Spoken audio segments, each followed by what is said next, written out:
안녕하세요. 24시 수동물병원 박수영입니다. 지난번 내용에 이어서 오늘은 병원으로 자주 전화 주시는 내용 중에 뭔가 걱정되는 것을 먹었을 때 병원을 지금 바로 가야 하는지 지켜봐도 되는지 또 묻는 전화를 많이 주시는데요. 강아지한테 중독을 일으키는 아주 위험한 것들은 빠른 시간 내에, 특히 위장 내에 머물러 있는 시간 내에 구토를 해내는 것이 무조건 유리합니다. 거기에 해당되는 것들은 요즘은 워낙 정보가 많으니까 인터넷에 강아지가 먹어서는 안 되는 것들 혹은 고양이가 먹으면 안 되는 것들을 한번 검색해서, 물론 정보의 질을 좀 판단하셔서 믿을 만한 정보를 좀 한번쯤 숙독해서 숙지하고 계시는 건 필요할 것 같고요.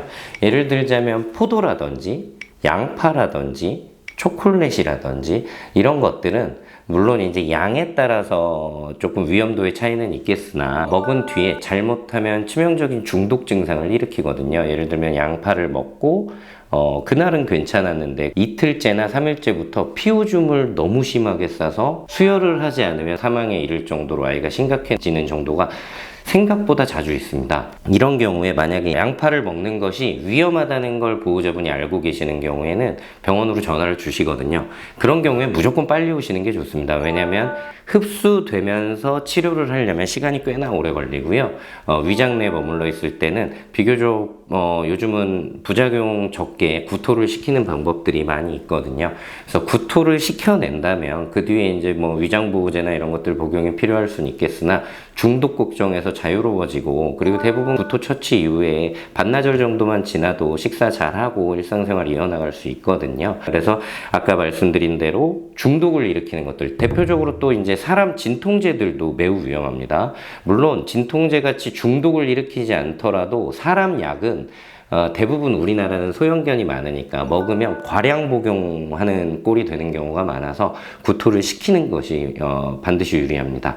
그래서 중독을 일으킬 수 있는 물질을 먹었을 때는 바로 인근 병원에 가서 구토 처치를 받으시는 걸 좀 추천을 드립니다. 그런데 좀 먹으면 안 좋다는 것들이 있어요. 중독을 일으키지는 않는데, 예를 들어 크림빵 같은 것들도 전화 많이 하시거든요. 그 크림빵에 초코가 조금 들어있는데 어떻게 해야 돼요?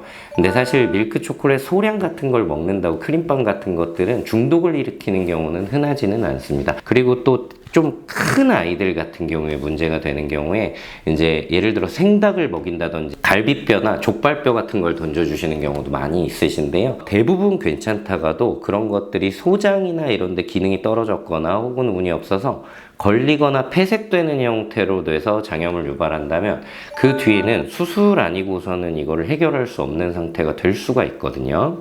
그래서 먹이시지 말아라, 먹이면 무조건 위험하다라는 게 아니라 구토가 주증으로 있고 물을 먹어도 구토를 한다면 그때는 반드시 빨리 병원에 가시는 게 좋습니다. 지금 말씀드리는 것들 중에 예를 들면 장난감이나 이런 것들도 포함이 되겠죠. 정말 쉽게 생각하면 되는 것은 평소 우리 아이 변 사이즈 두께를 어느 정도는 알고 계실 거예요. 그 변 사이즈보다 작은 거라면 변으로 나오는 걸 좀 기대해 보실 수 있겠습니다. 근데 이제 그게 길쭉한 형태, 예를 들어 케이크 리본 같은 것들, 그런 것들은 다소 위험할 수 있으니까 그런 것들을 잘못 먹었을 때 지켜보시는 거 가능하다는 거 기억하시고, 지켜보시는데 구토가 주증으로 나타나기 시작하면 그땐 바로 병원에 가시면 일단은 너무 늦는 거는 좀 피하실 수 있을 것 같습니다.